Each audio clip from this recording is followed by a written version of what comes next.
CM camp కార్యాలయం ప్రగతి భవన్ వద్ద ఇక నుంచి ఆంక్షలు ఉండవన్నారు కాంగ్రెస్ నేతలు. ప్రజాభవన్ గా తీర్చిదిద్దుతామన్నారు.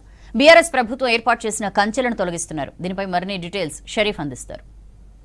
కాంగ్రెస్ పార్టీ గవర్నమెంట్ ఏర్పాటు చేయడానికి వచ్చినటువంటి స్థానాలు ఎప్పుడైతే వస్తాయని టీపీసీసీ రేవంత్ రెడ్డి భావించారో అప్పుడే ఆయన మాట్లాడడం జరిగింది. ప్రధానంగా సెక్రటరియట్ గురించి మాట్లాడారు.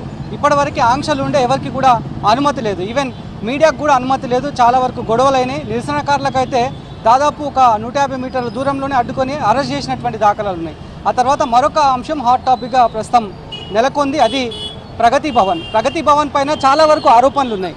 అధికార పార్టీ నుంచి వీడి బయటకు వచ్చిన వాళ్ళు కూడా చాలా వరకు ఆరోపణలు చేసినటువంటి పరిస్థితి. కానీ ఇప్పుడు కాంగ్రెస్ పార్టీ గవర్నమెంట్ని ఫామ్ చేస్తోంది. సీఎంగా రేవంత్ రెడ్డి ప్రమాణం చేయబోతున్నారు కాబట్టి ఆల్రెడీ కాంగ్రెస్ పార్టీ ఒక స్టాండ్ దగ్గరికి వచ్చిందని చెప్పాలి. ఇప్పటికే ప్రగతి భవన్కి సంబంధించినటువంటి ఈ కంచెలన్నింటినీ కూడా మేము తీసేస్తున్నాం. నిర్బంధాలు ఏవి కూడా ఉండవు.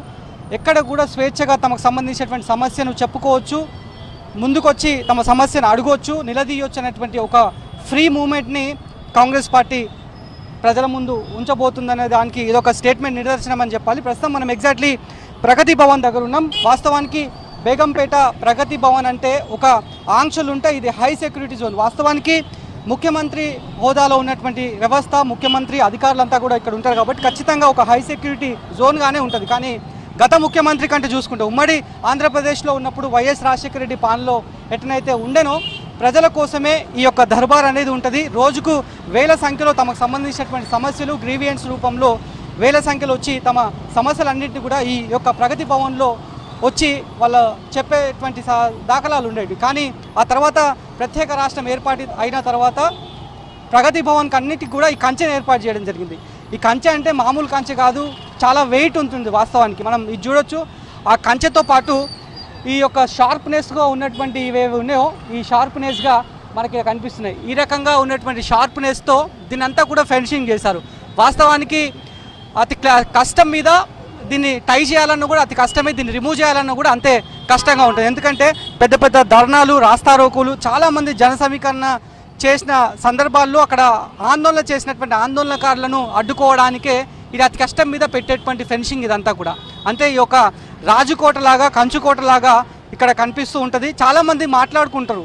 ఇటు వెళ్ళేటువంటి రోడ్డు వైపు వెళ్ళేటువంటి వాహనదారులు కావచ్చు, ఒకానొక దశలో విసికి వేసారిపోయి చాలా స్టేట్మెంట్లు కూడా సోషల్ మీడియాలో పెట్టినటువంటి సిచ్యువేషన్స్ కూడా ఉన్నాయి. ఎందుకంటే ఇటు హైటెక్ సిటీని ఇటు సికింద్రాబాద్ సిటీని కలిపేటువంటి మెయిన్ రోడ్డు కావడంతో జేబీఎస్ వరకు కూడా పెద్ద రోడ్డు కావడం చాలామంది వెళ్తూ ఉంటారు. ఆఫీసులకి వెళ్ళినటువంటి సందర్భంలో ఇదే ఇబ్బంది, దాంతోపాటు ఇంటి నుంచి ఆఫీస్కి రావాలన్నా కూడా ఇదే ఇబ్బంది ఉంటుంది. వాస్తవానికి ఇప్పుడు మనం ఇంత స్వేచ్ఛగా ఇక్కడ రిపోర్టింగ్ చేస్తున్నాం.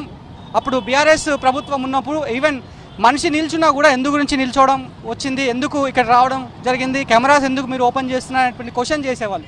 ఇప్పుడు ఆల్రెడీ కాంగ్రెస్ ప్రభుత్వం హయాంలోకి రాబోతోంది. రేపు ప్రమాణ స్వీకార కార్యక్రమం ఉండబోతోంది. ఆల్రెడీ దీనిపైనే కాంగ్రెస్ ఒక స్పష్టత ఇచ్చింది జనాలందరికీ కూడా. ఇవాళ ఈవెన్ కాంగ్రెస్ ప్రమాణ స్వీకారానికి, రేవంత్ రెడ్డి ప్రమాణ స్వీకారానికి కూడా తెలంగాణ ప్రజలకి, నిరుద్యోగులకు, అదేవిధంగా అమరవీరుల కుటుంబాలు ఏవైతున్నాయో వాళ్ళందరికీ కూడా ఓపెన్గానే బహిరంగ లేఖలో అందరూ ఆహ్వానితులే అనేటువంటి అంశాన్ని రేవంత్ రెడ్డి ఒక బహిరంగ లెటర్లో స్పష్టం చేయడం జరిగింది. సో ప్రస్తుతానికైతే ఈ కంచెనన్నింటినీ కూడా తొలగిస్తామనేటువంటి అంశం చెప్పడంతో రెండు విషయాల్లో ప్రస్తుతం కాంగ్రెస్ పార్టీ సక్సెస్ అయిందనేటువంటి ఒక మంచి పర్సెప్షన్ మాత్రం ప్రతి ఒక్క జనాల్లో వచ్చింది, నెటిజన్స్లో వచ్చింది. ఇదే ప్రస్తుతానికైతే సోషల్ మీడియాలో హాట్ టాపిక్గా మారుతున్నటువంటి సిచ్యువేషన్. వాస్తవానికి ఇది ఉన్నదే చాలా ఇరుకుగా ఉన్నటువంటి రోడ్డు, అంటే వెళ్ళేటువంటి వాహనాలకి ఇక్కడ ఉన్నటువంటి రోడ్డుకి చాలా తక్కువగా ఉంటుంది. దాన్ని మళ్ళీ ఇదంతా కూడా హాఫ్ ఆఫ్ ది రోడ్ అంతా కూడా ఈ కంచెతో ప్యాక్ చేశారు కాబట్టి దాని కారణంగా చాలా వరకు మేము ఇబ్బంది పడుతున్నాం అనేటువంటి విషయాన్ని చాలామంది బైకర్స్, అదేవిధంగా ఆటో వాళ్ళలు, కార్లు నడిపే వాళ్ళు, ఇక్కడ నుంచి వెళ్ళే వాళ్ళంతా కూడా అదే అభిప్రాయాన్ని వ్యక్తం చేసేవాళ్ళు. కానీ ఇక్కడ ఉన్నటువంటి రూల్స్ అండ్ రెగ్యులేషన్స్ అవి కాబట్టి బీఆర్ఎస్ ప్రభుత్వం ఉన్నప్పుడు దాని గురించి ఎవరు కూడా పెద్దగా మాట్లాడలేదు. వాస్తవానికి ఇక్కడికి వచ్చేటువంటి నిరసనకారులు, ఆందోళనకారులు ఎవరైతున్నారో వాళ్ళు ఎవరిని కూడా రానియకుండా ఈ కంచెలన్నింటినీ కూడా ఏర్పాటు చేసేవాళ్ళు. ఎక్కడైతే మూమెంట్ ఎక్కడైతే ఉంటుందో ఆ మూమెంట్ ఉన్నప్పుడే ఈ డోర్లన్నీ కూడా ఓపెన్ ఉండేవి. కానీ ఇప్పుడు అంతా కూడా అధికారుల ఆధీనంలోకి ఈ ప్రగతి భవన్ వెళ్ళింది కాబట్టి ఇప్పుడు పెద్దగా అంత పోలీసింగ్ కూడా మనకు కనిపిస్తలేదు. వాస్తవానికి ఇక్కడ ఉన్నటువంటి ఎక్కడైతే ఆందోళన చేయడానికి వస్తున్నటువంటి ఆందోళనకారులు ఎవరైతే ఉన్నారో వాళ్ళని దృష్టిలో ఉంచుకునే ఈ కంచెలన్నింటినీ కూడా ఏర్పాటు చేయడం జరిగింది. బీఆర్ఎస్ పార్టీ అధికారంలోకి వచ్చిన తర్వాత కొన్ని రోజుల్లోనే ఈ కంచెలను ఏర్పాటు చేశారు కాబట్టి దీనంతా కూడా ఒక రకంగా చెప్పాలంటే రోడ్డునంతా కూడా సగానికి సగం కబ్జా చేశారనేటువంటి విమర్శ ఆరోపణ అంతా కూడా అధికార పార్టీ పైన వచ్చినటువంటి దాఖలాలు కూడా ఉన్నాయి. సో ఈ కంచెనంతా కూడా తొలగిస్తారు కాబట్టి తొలగిస్తే ఇక్కడ ఉన్నటువంటి జనాలకు వెళ్ళేటువంటి వాహనదారులకు మాత్రం ఒకంత ఉపశమనం దొరికేటువంటి ఛాన్సెస్ అయితే మనకు స్పష్టంగా కనిపిస్తున్నాయి. వీడియో జర్నలిస్ట్ సిద్దిక్తో కలిసి షరీఫ్ V6 న్యూస్ ప్రగతి భవన్.